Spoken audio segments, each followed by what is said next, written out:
There's a particular kind of quiet in a hospital room at 2 in the morning when no one is coming. It isn't silence, exactly. There's the hiss of the pump, the squeak of a nurse's shoes somewhere down the hall, the hum of a vending machine that never quite turns off. But underneath all of it is a different kind of quiet, the quiet of a phone screen that hasn't lit up in 9 hours, lying face down on a blanket that smells like bleach and someone else's detergent. My name is Megan, I'm 36, and 3 days ago I had a hysterectomy.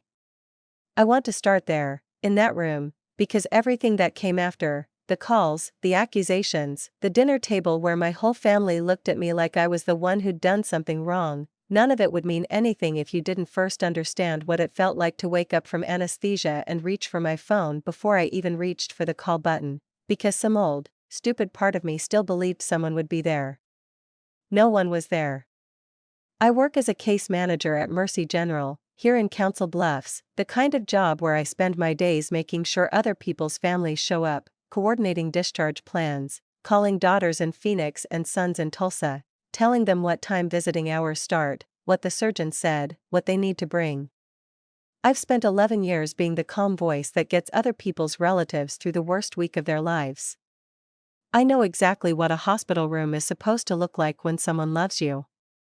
Flowers that wilt because nobody remembers to change the water. A coat draped over the back of a chair because someone refused to leave.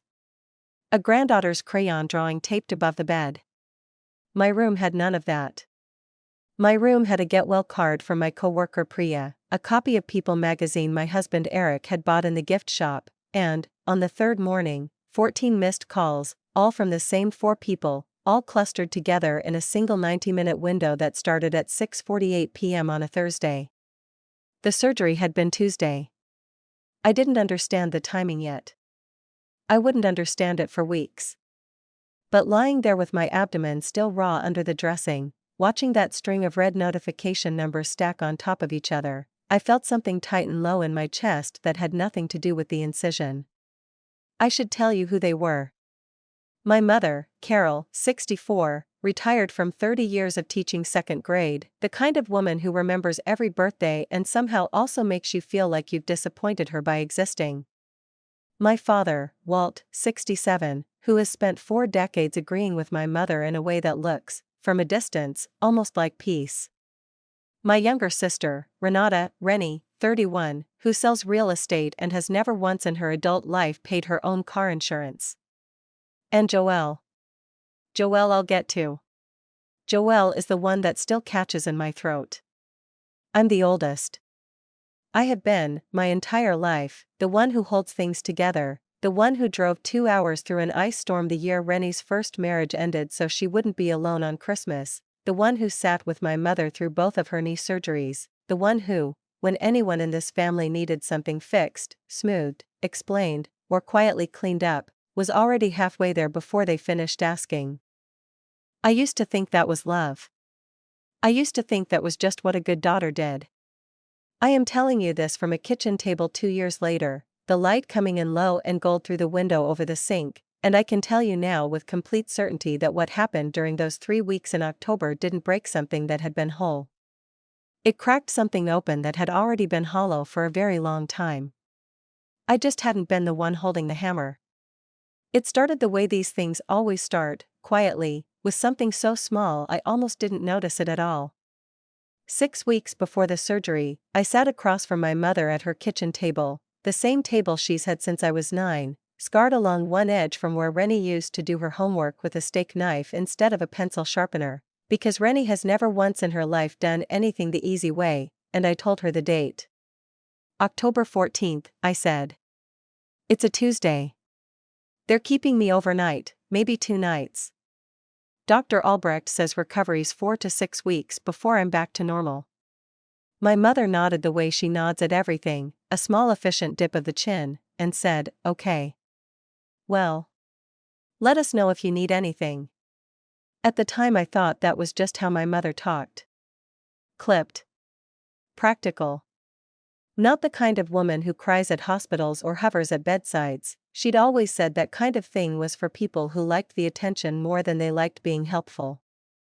I'd grown up believing that was a kind of strength. I didn't yet know to ask myself why a sentence that should have come with worry in it came out sounding like a scheduling confirmation. Eric noticed it before I did. That's the truth, and it's not comfortable to say. We were driving home from my parents that night, the heater clicking against the cold coming through the windows, and he was quiet for a long stretch before he said, "Did that feel weird to you? The way your mom reacted?" "She's not a hoverer," I said. "You know that." "I know." He didn't finish it. He just shook his head and reached over and put his hand on my knee, the way he does when he's decided not to push something further than I want it pushed. I let it go. That was my first mistake, if you want to call it that, though I think the deeper truth is that letting things go wasn't a mistake I made once. It was a muscle I'd built over 36 years, and like any muscle, it moved without me having to think about it anymore. The weeks before the surgery moved the way ordinary weeks move when you don't yet know they're about to become the hinge your whole life turns on. I went to work. I coordinated discharges, called insurance companies, sat with a 60-year-old man named Frank whose son hadn't visited him once in 9 days and who kept asking me, every time I came in, whether I thought his son was just busy. I told him yes. I always told them yes. It was easier than the alternative, and most of the time, it wasn't even a lie. At home, Eric started quietly preparing, freezing meals, moving the recycling bins so I wouldn't have to lift them, reading articles about post-surgical care with the kind of focused, slightly anxious attention he brings to everything he loves. My husband is not a dramatic man. He shows up. That's his whole love language, if you want to call it that. He simply shows up, every time, without being asked, and for years I think I undervalued that because nobody had ever taught me that showing up was supposed to be the baseline, not the exception. My sister called twice during those weeks, and both times the conversation was about her. Not maliciously, Rennie isn't malicious, not in the way you might be picturing. She's just never been required to think about anyone else's timeline, because someone has always cleared a path in front of her before she even noticed there was an obstacle. The first call was about a showing that fell through. The second was about a man she'd been seeing named Curtis, who I would later learn was already married, though Rennie didn't know that yet and neither did I. "You'll come to brunch before the surgery, right?" she asked at the end of that second call, almost as an afterthought. "I might be a little nervous that week," I said. "We'll see." "You're always so calm about everything," she said, like it was a compliment, and hung up before I could decide whether it was. The first real crack, the one I noticed but didn't yet know how to read, came 9 days before the surgery, at Sunday dinner at my parents' house, the kind of dinner we'd done most weekends of my adult life, pot roast and my mother's insistence on using the good china even though nobody had broken anything in years. My father was unusually quiet that night. Not his normal quiet, the comfortable, settled kind, the kind where he just lets the women in his family talk around him like weather. This was different. He kept glancing at his phone, face down on the table, in a way I'd never seen him do, and twice he started a sentence to my mother, "Carol, did you," and stopped himself before finishing it, looking instead at his plate. I noticed it. I filed it under strange and did not, in that moment, file it under meaningful. That's the thing about the early signs. They don't arrive labeled. They just sit there, small and odd, waiting for you to have enough information to understand what you were looking at. "Everything okay, Dad?" I asked. "Fine," he said, too fast, and reached for the rolls. My mother changed the subject to Rennie's open house the following weekend, and the conversation moved on the way conversations in my family always moved on, away from anything that might require someone to sit in discomfort for more than 4 seconds. I want to stop here, just for a moment, because I think some of you already know this part. If you've ever sat at a table that looked like family and felt the air go thin around one specific topic, the way it always seemed to around anything that was actually true, you know exactly what that dinner felt like. You don't always know what's being avoided. You just know something is. I didn't push it. I had a surgery in 9 days, and pushing things had never, in my experience, gotten me anywhere except further away from peace. I drove home that night with my hand steady on the wheel and told myself it was nothing, that my father was probably just tired, that families have off nights, that I was the one being strange for noticing. I would think about that dinner 100 times in the weeks that followed. I would replay my father's face, his phone turned face down, the way his sentence died in his throat. I didn't know yet what he'd almost said. I only knew, the way you know a draft is coming from somewhere in an old house even before you find the gap in the window frame, that there was a current moving underneath that table that had nothing to do with pot roast or open houses. 2 days before the surgery, Joelle came over with soup she didn't need to make, because Joelle has been making me soup since we were 19 years old and broke and living 4 blocks from campus, since before either of us had husbands or mortgages or this particular kind of trouble. She sat on my kitchen counter the way she always has, swinging her legs like she's still 20, and she asked me if I was scared. A little, I said. Mostly, I just want it over with. You're going to be fine, she said. You're the strongest person I know. I believed her. I had no reason not to. Joelle had been at my wedding, had sat with me in the ER the night my grandmother died, had known me through 2 jobs and 1 miscarriage and every version of myself I'd ever been. If you had told me, sitting in that kitchen with her swinging her legs against my cabinets, that within 3 weeks I would learn she'd been quietly reporting back to my mother the entire time, texting Carol updates about my mood, my pain levels, what I said and didn't say, I would have laughed at you. Not nervously. Genuinely. It would have sounded like the kind of thing that happens to other people, in other families, in stories far stranger than mine. I didn't know yet that mine was about to become one of those stories. The surgery itself was unremarkable, in the way that surgeries are supposed to be unremarkable. I remember the cold of the OR, the anesthesiologist's voice counting down, and then nothing, and then Eric's face above mine in recovery, soft with relief, saying my name like it was the only word he knew. The first night was bad, the kind of bad that comes with morphine and a body that doesn't yet understand it's allowed to stop being afraid. Eric stayed past visiting hours until a nurse gently told him he had to go, and even then he sat in the hospital parking lot in his car for 40 minutes, texting me, because he said the thought of actually driving away felt wrong in his body. My mother texted at 9:14 that night, hope it went well. Let us know.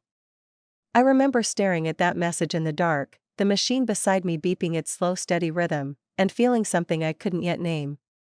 Not hurt, not exactly. More like confusion, the specific, disorienting kind that comes from holding something in your hand that doesn't weigh what you expected it to weigh.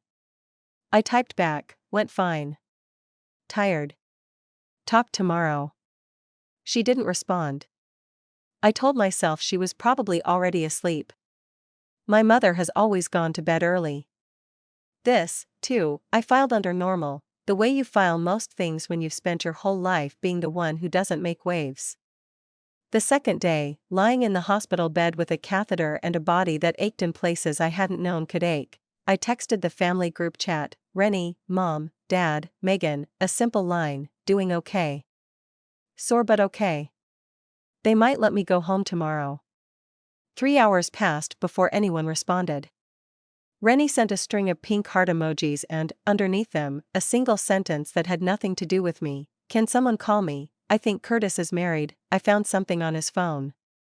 No one asked about my recovery again in that thread for the rest of the day. I told myself she was upset.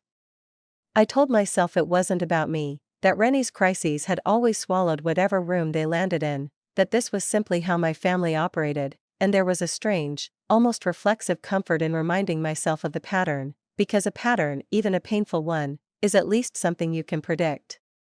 What I didn't let myself notice, not yet, was the particular silence on my mother's end of that thread. Not absence, silence is different from absence. She had read the messages. The little marker said so. She had simply chosen, in that specific moment, not to use any of her attention on me. Eric drove me home the next afternoon. The house was exactly as we'd left it, the soup containers Joelle had brought stacked in the fridge, a throw blanket folded over the back of the couch where he'd clearly slept a few nights so he could hear me if I called out. He helped me onto the couch like I was something breakable, which, for those first few days, I was. That evening, my father called. Just him, which almost never happened. Walt Whitfield does not call people on the phone. He has never once initiated a phone call in the 11 years I've worked at Mercy General. Not for a birthday, not for a holiday, nothing. When his name lit up my screen, I answered fast, some old alarm going off in my chest before I'd even processed why. "Hey, kiddo," he said, his voice doing something strange, something careful. "Just wanted to see how you're doing." "I'm okay, Dad." "Sore." "Glad to be home." There was a pause longer than the question warranted. "Good," he said. "That's good." And then, almost like he was testing the words before he said them out loud, "Your mother's been busy with your sister's thing." "I know," I said, because I did know, the way I always knew, the way knowing had become its own kind of exhaustion. "It's fine, Dad." "You sure you don't need anything? We could come by." "I'm sure," I said, and I meant it the way I always meant it, not because I didn't need anything, but because asking had never once, in 36 years, gotten me what I actually needed, only what people were willing to spare. He didn't push. He never does. After we hung up, I lay there staring at the ceiling fan turning its slow circle, and I thought about the way his voice had wavered on busy, like the word cost him something to say, like he knew it wasn't the whole truth and was choosing, the way he'd chosen for 40 years, to hand me the smaller, safer version of it instead. I want to stop here for a second. Because if you've ever had a parent who loved you in the passive tense, who would never hurt you on purpose but would also never once stand between you and someone who would, you already know what that phone call felt like. It isn't betrayal, exactly. It's something quieter and somehow harder to name. It's the specific loneliness of being protected from nothing by someone who is, in every other way, a good man.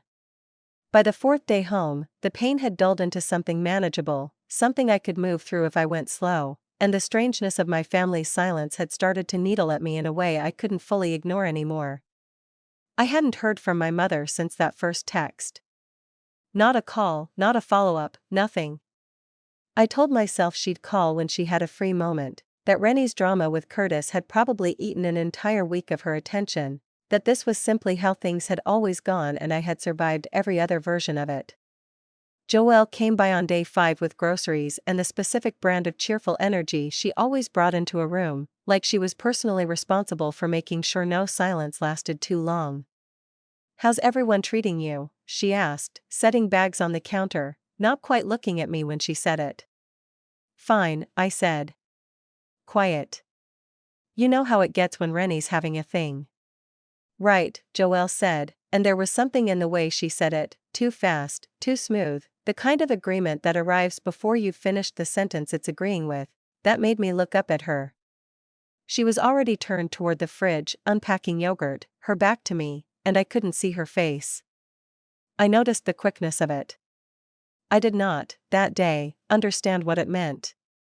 I would understand it later, the way you understand most things too late to use them, that Joelle had already known, by then, exactly how quiet my mother's silence really was, and exactly why. 6 days after the surgery, I finally called my mother myself. She answered on the 4th ring, slightly breathless. "Oh, hi, honey. We're just heading out the door, Rennie's open house starts at noon." "I just wanted to check in," I said. "I haven't heard much from anyone." "We've all just been so swamped," she said. "Rennie's been a wreck over this Curtis thing, you know how she gets." "How are you feeling?" "Sore," I said. "Tired. But getting better." "Good," she said. "Good, I'm glad." And then, before I could say anything else, "I have to run, sweetheart, we'll talk soon." The call lasted under 90 seconds. I sat on my couch afterward, phone still warm in my hand, and felt something shift inside me that I couldn't yet name, not anger, not yet, something more like the first faint static of a signal I hadn't tuned into. I told myself I was being oversensitive. I told myself recovery makes people emotional, that the hormones, the pain medication, the simple physical vulnerability of having been cut open and stitched closed again could make anyone read too much into 90 seconds. I didn't know yet that the open house she was rushing to had been scheduled, deliberately, for the exact week of my recovery, that my mother had known, weeks in advance, that helping Rennie stage that house would conflict directly with the days I would need her most, and had chosen the conflict without telling me there was one to choose. I only knew that something, somewhere, had started to not add up. I just didn't yet have enough pieces to see the shape of what it was. I know some of you already see where this is going. I didn't. Not yet. Because believing the people who raised you would simply forget you exist during the hardest week of your life is a harder thing to arrive at than you'd think, even when the evidence is already sitting right there in your hands. By the second week, my body had started to forgive me a little. I could walk to the mailbox without stopping halfway. I could laugh without bracing for it. But something else in me had stopped forgiving anyone at all, and I didn't yet have a name for what that something was. Joelle came by on a Wednesday with a casserole dish she didn't need to bring, the way she always did, and while she was rinsing it out at my sink her phone lit up on the counter beside her purse. I wasn't looking for anything. I want to be honest about that, I wasn't the kind of person who read other people's screens, not before that week. But the preview sat there, bright and unavoidable, for the 4 or 5 seconds it takes a phone to go dark on its own. Carol Whitfield, don't let her see the calendar invite. Just say everyone forgot, it's easier that way. I didn't say anything. I remember that clearly, the specific effort of not saying anything, the way my hands kept drying the same plate long after it was dry. Joelle turned around a second later, smiling, asking if I wanted the rest of the casserole in the fridge or the freezer, and I said the fridge, and my voice came out completely normal, which surprised me more than the text had. I want to stop and tell you something true about myself here, even though it isn't flattering. I have spent my whole life being the person who notices everything and says nothing, because saying something has always felt like setting off an avalanche I'd have to dig everyone out of afterward, including myself. That afternoon, with Joelle 2 feet away from me, humming along to something on the radio, I made the same choice I'd been making since I was a child. I put the plate away. I let her leave. I told her I loved her, and at the time, I still meant it. That night, after Eric had fallen asleep, I opened the family calendar on my laptop, the shared Google Calendar I'd set up years ago, back when I was the one who always remembered everyone's appointments, the one who'd quietly taken on the job of keeping 4 adults from double-booking each other's lives because nobody else ever thought to. I still had edit access. Nobody had ever thought to remove it, because nobody had ever imagined I'd go looking. The entry was right there, 6 weeks old, created the same week I'd told my mother the surgery date at her kitchen table. Rennie's open house, all hands staging day. 10 a.m. to 2 p.m. Mom, Dad, Joelle confirmed. October 14th. The exact day of my surgery. I sat there in the dark glow of the laptop screen for a long time, longer than I can really account for, doing the math over and over even though the math never changed. My mother had not forgotten my surgery in the chaos of Rennie's drama, the way I'd been telling myself for 2 weeks. She had scheduled around it. Deliberately. The same day, the same hours, an event she had built and staffed and never once mentioned to me, while telling me, 90 seconds on the phone, that she was simply too swamped with Rennie's open house to call. It hadn't been a different open house. It had been the same one. The one she'd told me about as an excuse for her absence was the absence itself, planned in advance, around me, instead of with me in mind at all. I didn't confront anyone that night. I told myself I needed to be sure that there could be an explanation, that maybe the date had been a coincidence before it became something else, that I owed my own family the benefit of the doubt I'd extended to strangers in hospital rooms for 11 years. I copied the screenshot anyway, the timestamp, the names. I closed the laptop. I put it back exactly the way I'd found it, the way you put a knife back in a drawer when you're not yet ready to know what you might do with it. Some of you already know this feeling. The one where you find the thing that confirms what you already suspected, and instead of feeling powerful, you feel sick, because some part of you had been hoping, right up until that second, that you were wrong. I didn't sleep that night. Eric must have felt me lying awake beside him, because around 3 he turned over and pulled me against him without a word, the way he does when he already knows something is wrong and has decided not to make me say it before I'm ready. The days after that, I watched my mother differently. Not coldly, I want to be clear about that, because I think it would be easy to imagine I turned into someone hard overnight, and that isn't what happened. I watched her the way you watch whether you no longer trust to behave the way it always has. At a family dinner that Sunday, she over-explained something small, a comment about Rennie's open house going so well, you should have seen the turnout, in a way she never normally would have, filling silence that didn't need filling, her hands moving a little too much around her water glass while she talked. I'd worked in hospitals long enough to recognize the rhythm of someone narrating around a hole in a story. My father, across the table, didn't meet my eyes once that whole dinner. It was Joelle who finally cracked something open, though not on purpose, and not toward me, toward herself, in a conversation I wasn't supposed to overhear. I'd stepped into the hallway at my parents' house to take a work call, and through the half-open kitchen door I heard her on the phone, her voice pitched low. I told her everyone forgot, like you said. I don't know, Carol, it feels, I don't love lying to her. She's my best friend. A pause.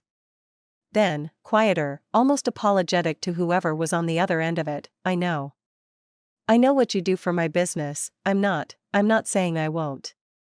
I just don't love it. I stood very still in that hallway, my phone forgotten against my ear, a coworker's voice asking me something about a discharge plan that I would later have no memory of answering. I don't know what you do for my business. It would take me another week to understand what that meant, that my mother sat on the board of the Heartland Women's Network, the referral group that fed half of Joelle's catering clients, and that Joelle's quiet loyalty to my mother had never been about love at all, or not only about love.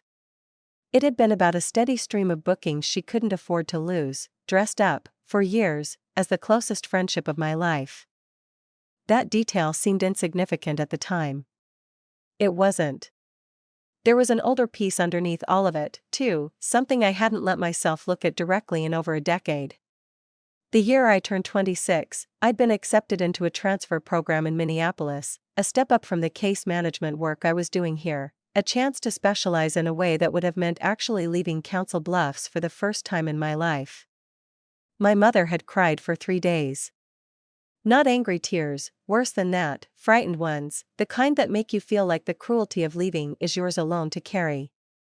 Who's going to help me with your sister, she'd said, who's going to be here when I need you?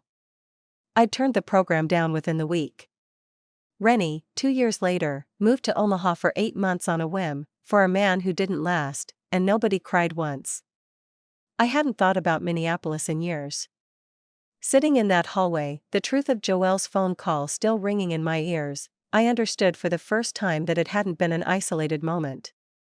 It had been a pattern with my name carved into every part of it, the daughter who stays, rearranged around, asked to bend so consistently that bending had started to feel, to me, like simply who I was, rather than something that had been done to me, over and over, by someone who needed me small enough to keep.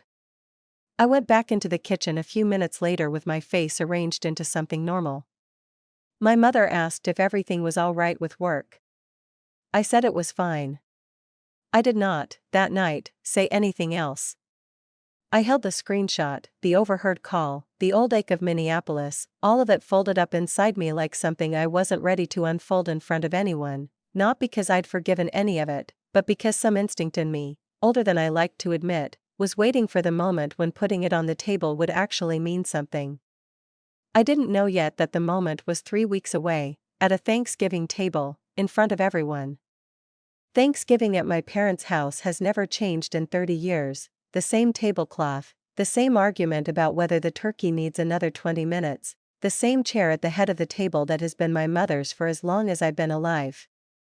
This year, my body still ached faintly when I sat down too fast, a low pull along the scar that the surgeon had promised would fade by spring. Eric's hand found my knee under the table before anyone had even said grace. It started, the way these things always start in my family, over something small. Rennie brought up the surgery, not to ask how I was healing, but as a setup for a complaint that had clearly been waiting all month for an audience. I'm just saying, she said, reaching for the cranberry sauce, it would have been nice to hear from you during all that. We called you like 14 times that one week and you never picked up once. I felt the room shift toward me, my mother's eyes, my father's, even Eric going very still beside me, the way he does right before he decides whether to step in. I was recovering from surgery, Rennie. We know that, she said, with the particular exasperation of someone who has decided she is the wronged party. That's exactly why we were trying to reach you. Mom was worried sick. My mother nodded along, her face arranging itself into something soft and aggrieved.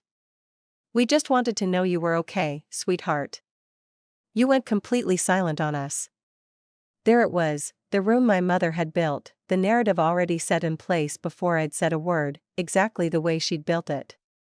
She believed, I think, that she still controlled how the story would be told. She'd arranged the chair at the head of the table. She'd arranged the version where I was the one who'd disappeared. I didn't raise my voice. I want you to understand that, because I think people imagine confrontations like this come out loud, and mine didn't.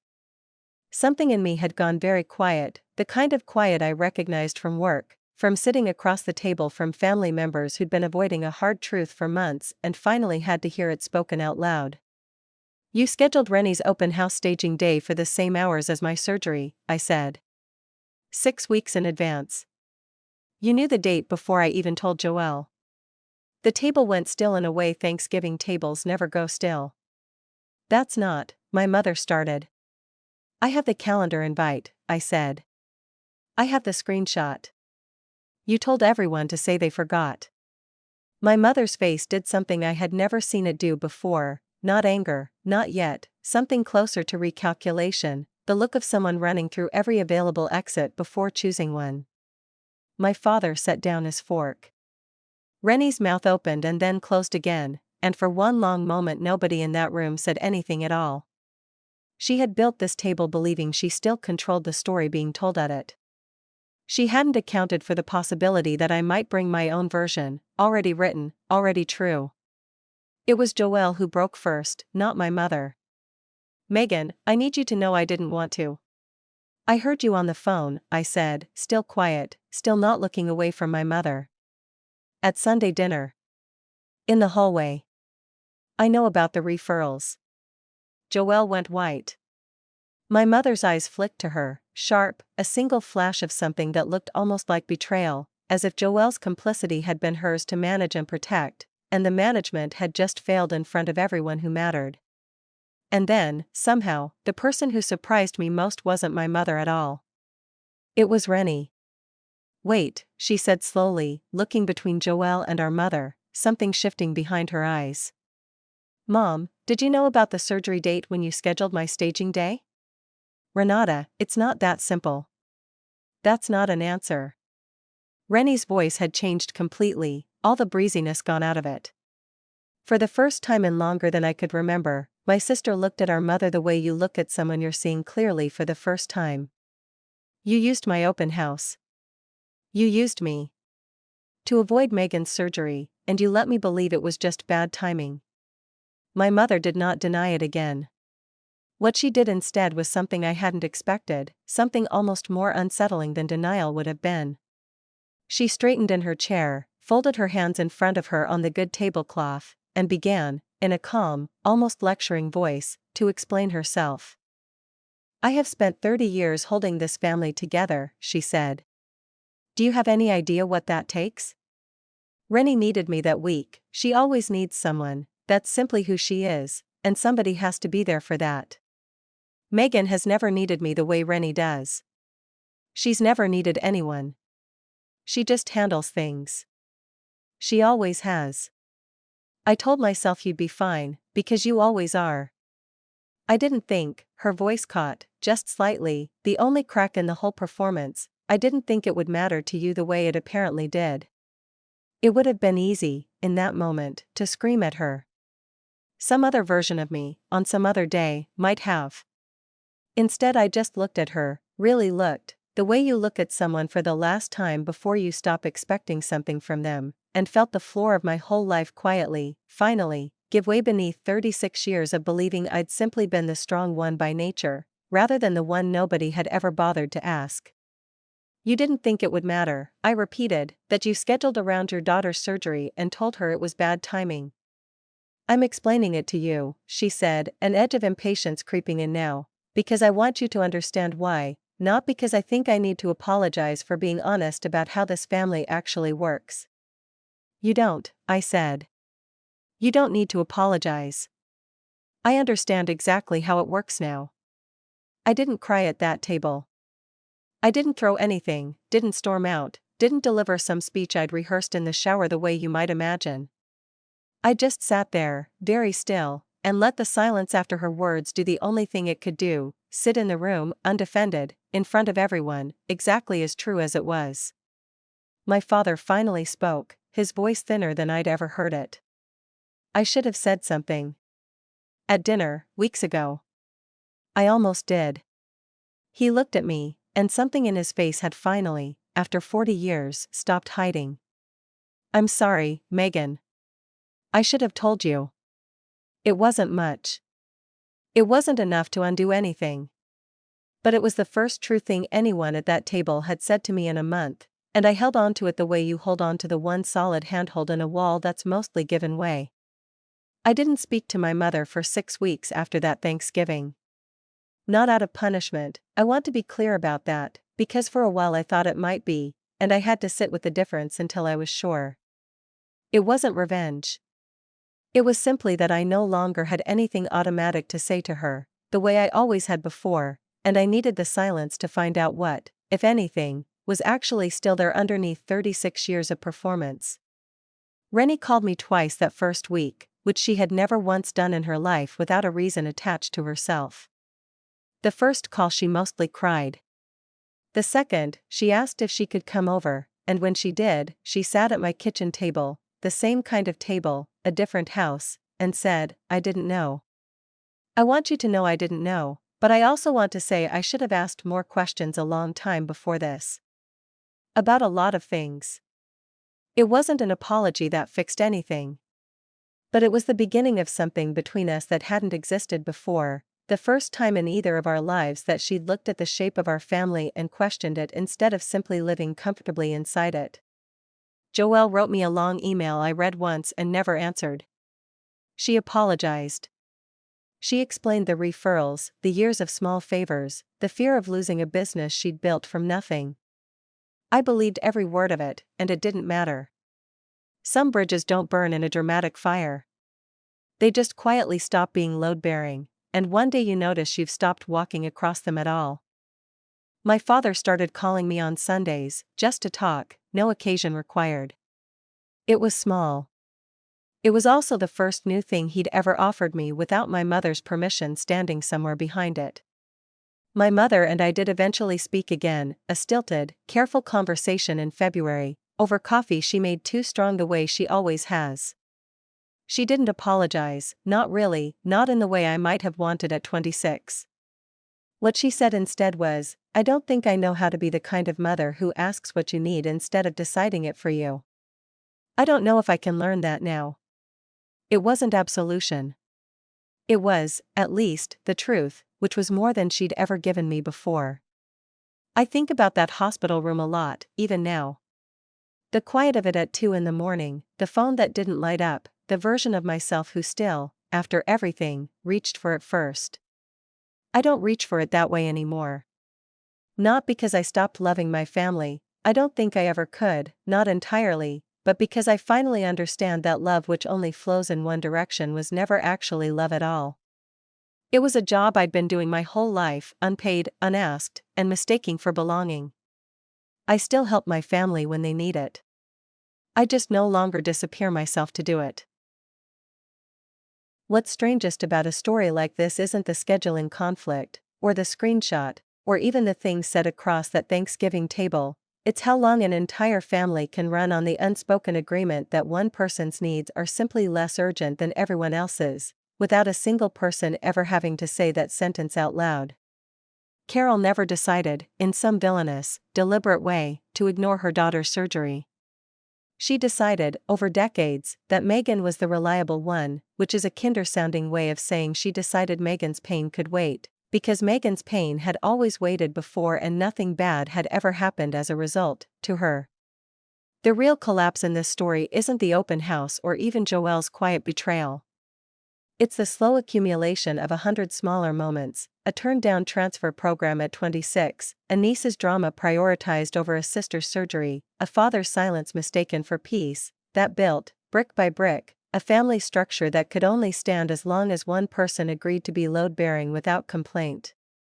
The moment Megan stopped agreeing, the whole structure had nowhere left to stand. What makes Carol's reaction at that table so unsettling isn't that she lied, it's that, by the end, she stopped lying and told the truth instead, and the truth was worse. She genuinely believed competence and need for love were the same currency, and that Megan, having never demanded love loudly, had simply never needed it as much. That isn't malice.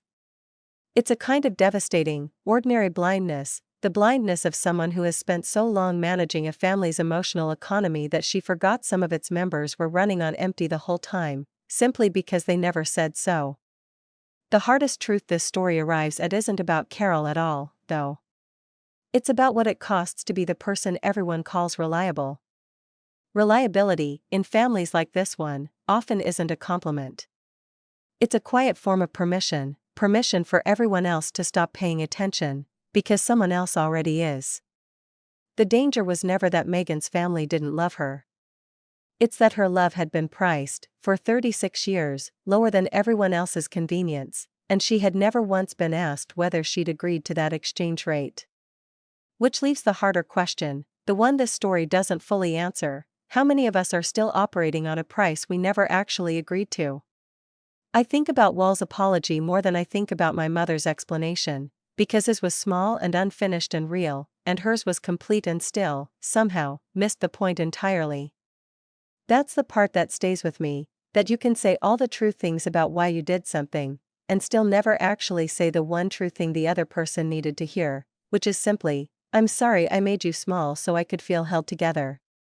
If you've ever been the one everyone calls strong, the one nobody checks on because checking on you has never once occurred to anyone as necessary, I hope you know that strength was never supposed to be a substitute for being loved the same way everyone else gets to be loved.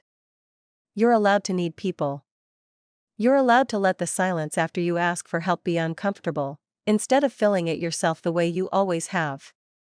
If this story found something true in you, tell me one word in the comments, the name, or just the relationship, of someone who taught you that being needed wasn't the same as being seen. I read every one. And thank you for staying with me through this one. It wasn't an easy story to tell, but it felt like the right one to finally say out loud.